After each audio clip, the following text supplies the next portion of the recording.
A Filipino may denationalize himself, but not his stomach. He may travel over the 7 seas, the 5 continents, the 2 hemispheres, and lose the savor of home, forget his identity, and believes himself a citizen of the world. But he remains, gastronomically at least, always a Filipino, for if in no other way, the Filipino loves his country with his stomach. Travel has become the great Filipino dream, in the same way that an American dreams of becoming a millionaire, or an English boy dreams of going to one of the great universities. The Filipino dreams of going abroad. His most constant vision is that of himself as a tourist. To visit Hong Kong, Tokyo, and other cities of Asia, perchance or to catch a glimpse of Rome, Paris, or London, or to go to America, even for only a week in a fly-spec motel in California, is the sum of all delights. Yet, having left Manila International Airport in a pink cloud of despedidas and sampaguita garlands and pavilion, the dream turned into a nightmare very quickly. But why? Because the first bastion of the Filipino spirit is the palate, and in all the palaces and fleshpots and skyscrapers of that magic word called abroad, there is no patis to be had. Consider the Pinoy abroad. He has discarded the barong Tagalog or polo for a dark sleek western suit. He takes the habiliments from Hong Kong, Brooks Brothers, or Savile Row with the greatest of ease. He has also shed the casual informality of manner that is characteristically Filipino. He gives himself the airs of a cosmopolite to the credit card born. He is extravagantly courteous, especially in a borrowed language, and has taken to the hand-kissing and to plenty of American "do you minds?" He hardly misses the heat, the native accents of Tagalog or Ilonggo, or the company of his brown-skinned, cheerful compatriots. He takes like duck to water, to the skyscrapers, the temperate climate and the strange landscape and the fabled refinements of another world.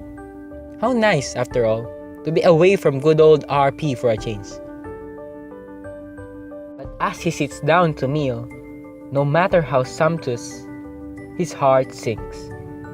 His stomach juices, he discovers, are much less neither as apahap nor lapu-lapu.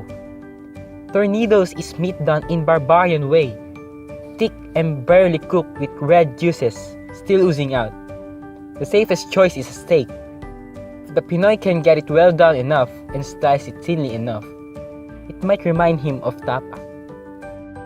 If the waiter only knew enough about Philippine cuisine, he might suggest venison, which is really something like tapang usa, or escargots, which the unstylish pour on Philippine beaches known as snails, or even frog legs, which are a Pampango delight.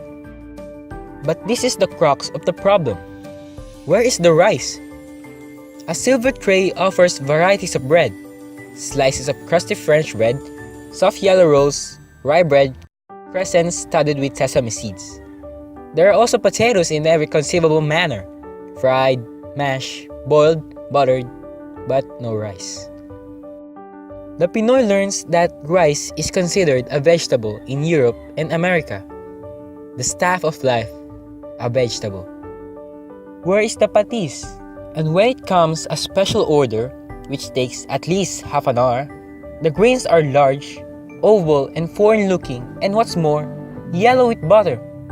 And oh horrors, one must shove it with a fork or pile it with one's knife on the back of another fork. After a few days of these debacles, the Pinoy, sick with longing, decides to come to the strange city for a Chinese restaurant, the closest thing to the beloved gastronomic country.